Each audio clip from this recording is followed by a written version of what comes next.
better handball and penalty rules. Some football laws are too vague, especially handball. The rules themselves need rewriting, because unclear laws create unclear decisions, and unclear decisions create endless arguments. Fifth, referee accountability. This one is huge. Fans rarely see consequences for repeated poor decisions. Mistakes happen. That is normal. But repeated major errors without accountability destroy trust. There must be performance reviews, transparency, and consequences when standards fall. Football was supposed to become fairer with VAR. When video assistant referee was introduced, the promise was simple: fewer mistakes, fewer robberies, and more justice in the biggest matches. No more ghost goals. No more obvious offsides deciding finals. No more clear penalties being ignored in front of millions. But here we are in 2026, and the biggest question in football is no longer, did the referee see it? It is now, did VAR get it right? Because from the UEFA Champions League to the Europa League to the Nations League, and even on the road to the 2026 FIFA World Cup, controversy after controversy keeps proving one thing: VAR may exist, but trust in VAR is disappearing. I am Apex Real Sport. If this is your first time here, please like, share, and subscribe. If you're a returning subscriber, welcome back. What we have for you today is a very critical matter that concerns our lovely sport, football. Take the recent Barcelona versus Atletico Madrid Champions League controversy. Barcelona believed they were denied a clear handball penalty in one of the biggest moments of the match. Players protested, fans exploded online, analysts argued for days. Some said it was obvious, others said it was never a penalty. And that is exactly the problem. If millions of people can watch the same replay and still disagree completely, then what exactly is VAR solving? Then came Arsenal versus Atletico Madrid in the 2026 Champions League semi-final. A late penalty decision was overturned after VAR intervention, leaving Arsenal furious and their manager demanding answers. To Atletico fans, justice was done. To Arsenal fans, it felt like robbery. Same technology. Two completely different truths. And this is not new. We saw similar outrage in Real Madrid versus Bayern Munich, where controversial offside decisions created massive debates. We saw it in Paris Saint-Germain knockout matches, where penalty calls changed entire seasons. And even back in the 2018 FIFA World Cup, when VAR was introduced on football's biggest stage, people were already asking, is this helping football or changing football too much? That question still exists today. Because VAR is officially designed to correct only 4 major match-changing situations: goals, penalty decisions, straight red cards, and mistaken identity. That sounds simple. The idea is not to re-referee every touch of the ball. It is only supposed to step in when there is a clear and obvious error. And this is where the first major problem begins.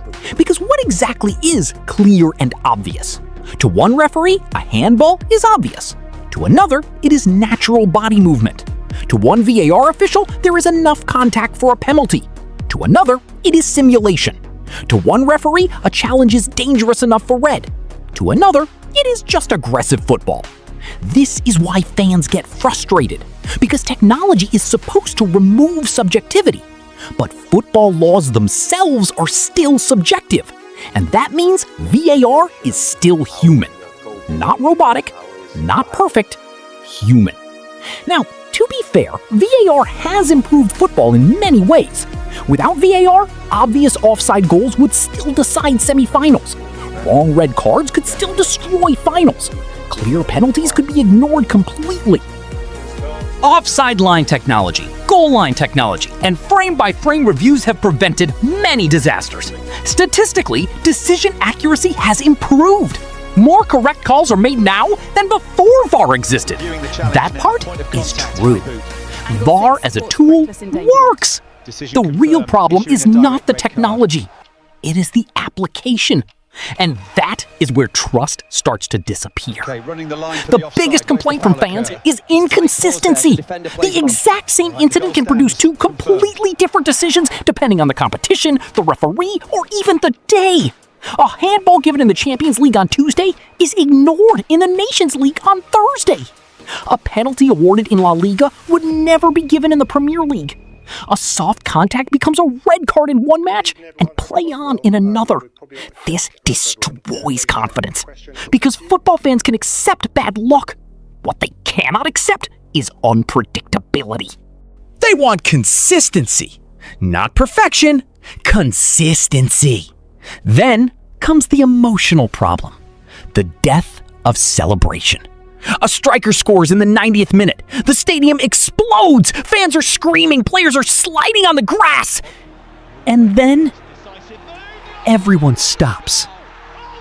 VAR check. 3 minutes later, the goal is disallowed because someone's shoulder was 2 centimeters offside. Technically correct? Maybe. Emotionally? Football feels broken. Many fans say, VAR is not the problem. The use of VAR is the problem. And honestly, they may be right. Another huge issue is communication. Fans inside the stadium often have no idea what is happening. No explanation. No transparency. Just waiting. In sports like rugby or the NFL, referees explain decisions clearly. Fans hear the process. In football, silence creates suspicion, and suspicion creates conspiracy theories. This is why people say VAR is rigged, not always because it is wrong, but because nobody explains why. And then comes the harshest truth of all. VAR exposes bad refereeing. Bad referees with replay technology are still bad referees, just in HD. If the same officials making mistakes on the pitch are also sitting in the VAR room, why would fans suddenly trust the result? Technology cannot fix poor decision makers. It only reveals them faster. And this is exactly why the 2026 FIFA World Cup becomes so important. Because the World Cup is not just another tournament, it is football's biggest courtroom. Every decision is global. Every mistake becomes history. One controversial penalty can define an entire nation for decades. We still talk about old World Cup decisions from years ago. Now imagine those same moments with VAR involved. If the system fails there, trust in modern officiating takes an even bigger hit. So what must change before 2026? How do we move from controversy to confidence? How do we make 80 to 90% of major decisions feel fair, even when one side loses? Here are the real solutions. First, specialized VAR referees. Not every referee should be both on-field and VAR officials. These are different jobs. Some referees are better at managing games on the pitch. Others are better at analyzing slow-motion decisions. Football needs VAR specialists. Experts trained only for video review, not part-time decision makers. Second, live referee explanations. Every major VAR decision should be announced publicly inside the stadium and on television. Exactly like rugby. Exactly like the NFL. Let fans hear. Penalty canceled because contact occurred outside the box. Simple, clear, transparent. Even if fans disagree, they understand. And understanding reduces anger. Third, faster decision limits. If a review takes more than 60 seconds, the on-field decision should usually stand. Because if it takes 3 minutes to decide, maybe it was never clear and obvious in the first place.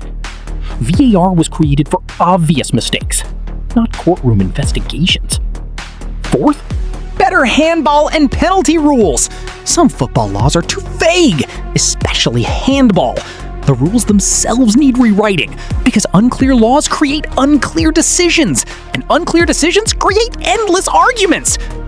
Fifth, referee accountability. This one is huge. Fans rarely see consequences for repeated poor decisions. Mistakes happen. That is normal. But repeated major errors without accountability destroy trust. There must be performance reviews, transparency, and consequences when standards fall. Finally, semi-automated technology expansion. The 2026 World Cup should push stronger use of semi-automated offside systems and improved tracking technology. The less human guessing involved in factual decisions, the better. Let machines handle facts.